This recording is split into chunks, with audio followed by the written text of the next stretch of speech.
Dear Patriots, before the news starts, please subscribe to our patriotic channel by clicking the subscribe button. Give us a thumbs up to this video. Don't forget to leave your opinion below in the comments section. Share the news on Facebook and Twitter so you friends see it. Thank you. Joy Behar just begged people not to make fun of The View. We are important people right now. It's hard to find anyone in the entertainment industry who possesses quite the same cocktail of self-importance and stupidity as the self-involved liberal hosts of ABC's political daytime talk show The View.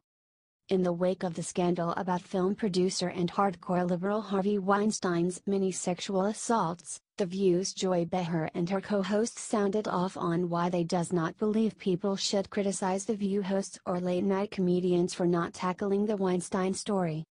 Said The View's Sunny Hostin in a discussion with talk show host James Corden, "Last week everyone was saying the late-night hosts didn't mention the Weinstein scandal. But they were always making jokes about Roger Ailes and Bill O'Reilly. SNL took a hit for not saying anything. Now you have SNL doing something. You have James Corden doing something, and now it's in poor taste, it's too soon." Chimed in Joy. Why? Rose McGowan particularly singled out Corden. "I really don't think that it's appropriate to attack comedians. We're on the right side of things." She then went on, pompously, "Also, the comedians are there to say the emperor has no clothes. We're important people right now. So, I don't know why attack comedians. And yet what you just said is interesting." She only went after Corden. Kimmel made a joke. Oliver made a joke, SNL, we all do that. Said co-host Sarah Haynes in politically correct fashion. She, Rose McGowan, used not productive language. She called him a piglet. Like she made fun of his weight. There is a difference, making a joke about the accuser and the person who is the pig in this situation, in this case Harvey Weinstein. You're making a joke about Harvey. Do you think Behar and the other hosts on The View are deluded about how important they really are?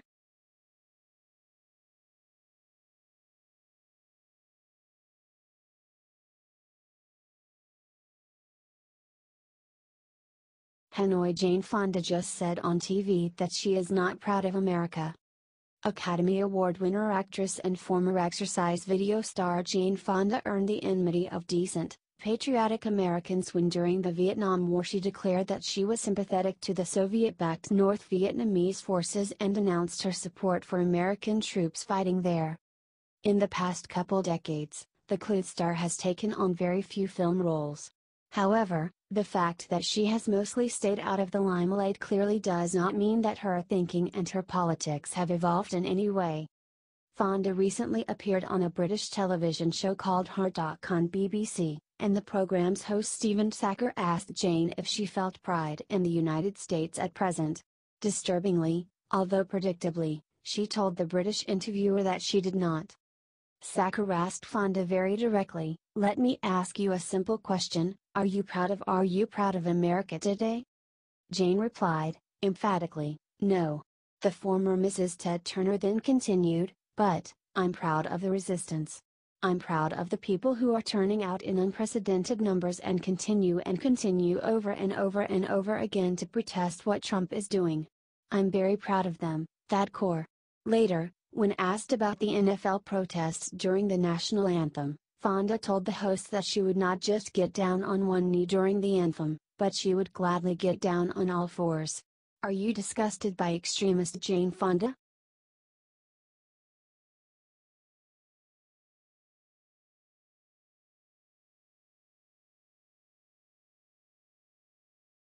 Hillary Clinton hospitalized in the UK after horrible accident. Hillary Clinton was supposed to show up to the BBC Women's Hour Graham Norton show in the UK. But, she never showed up. That morning she was a part of a horrible accident and was hospitalized. While in the hospital she revealed that she was carrying coffee when she fell down and broke her toe. This isn't the first strange incident of Hillary falling down.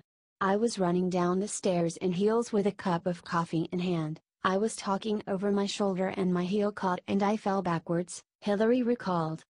"I tried to get up and it really hurt. I've broken my toe," she said. She went on to compliment UK's healthcare system.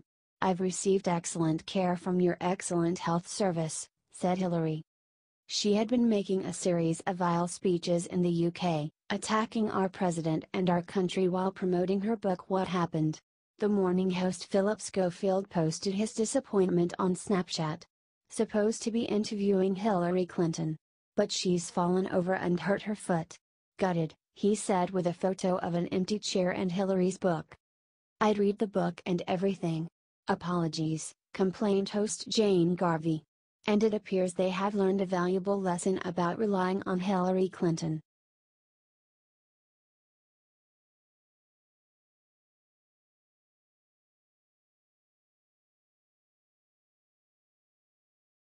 Hillary just said her losing the election was like 9/11. Democrat Hillary Clinton evidently still cannot come to grips that she actually lost the 2016 presidential election. In some ways it's hard to blame her, as nearly every single poll had been telling her for months that her election day win over Republican Donald Trump is a lock. It's been nearly a year since the worst day of Hillary Clinton's life, and it appears she has been coming more and more unglued as she continues on her book tour of Hillary-friendly liberal places promoting her book What Happened. Now, sickeningly, Hillary has even been comparing what happened that led to her losing with the September 11th terrorist attack on the World Trade Center. Hillary claimed that there was interference that was a cyber 9/11 and said, "I think there are a lot more connections that have yet to come to light."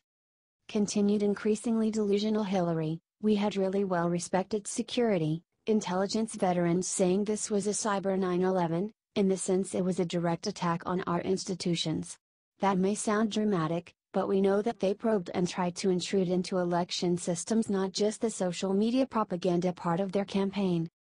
She then continued to push the Democrats' fanciful conspiracy theory about Vladimir Putin, saying, "This is an ongoing threat," and stating that she believes the Russians are not done. Do you think Hillary has lost her mind?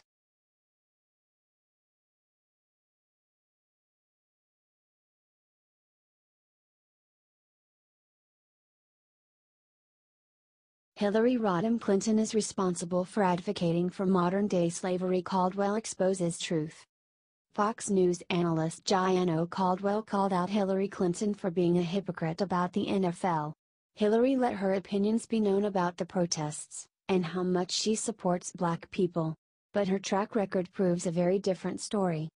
She said the protests were about racism. That's what black athletes kneeling was all about. That's not against our anthem or our flag. Actually, kneeling is a reverent position. It was to demonstrate in a peaceful way against racism and injustice in our criminal system, said Hillary. I think it would be a grave error for Democrats to recede from those fights, so therefore we have to stand up, fight back, resist, said Hillary. Caldwell called out Hillary for her hypocrisy. Hillary Rodham Clinton is responsible for advocating for modern-day slavery, and I'll tell you why, Caldwell said. The '94 crime bill led to the three-strike rule.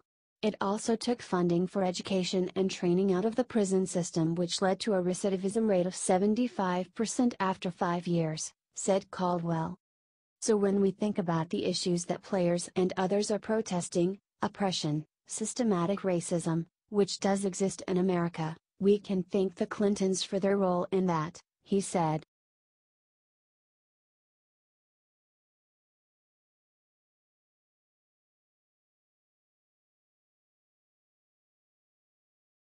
George Lopez makes disgusting anti-Trump joke at charity event, immediately gets served brutal justice. George Lopez decided to make a barrage of anti-Trump jokes during a juvenile diabetes charity event in Denver. He soon learned the hard way that nobody wanted to hear any more Trump bashing. According to Page Six, Trump backer and Liberty Media CEO Greg Maffei donated $250,000 but requested that Lopez cool it with the anti-Trump jokes at the carousel ball. According to one commenter who was at the event, George Lopez was booed, but he kept going. George was asked nicely to stop making Trump jokes by a man in front row Maffei who just donated $250K. George doesn't, continues. Gets booed, wrote the commenter. After the $250,000 donor told him to stop, Lopez mocked him for his white privilege. "Thank you for changing my opinion on old white men, but it doesn't change the way I feel about orange men," said Lopez. "Listen, it's about the kids. I apologize for bringing politics to an event. This is America, it still is. So I apologize to your white privilege," said Lopez. Lopez made some jokes about the border wall. "I guess you can get some Mexicans to do it cheaper and they wouldn't crush the tunnels underneath," said Lopez. After the event, TV host Chris Parenti posted the following on Twitter. "Big controversy, host of huge charity #carousel ball, at George Lopez, makes political comments about Trump, drops F-bomb and is escorted out."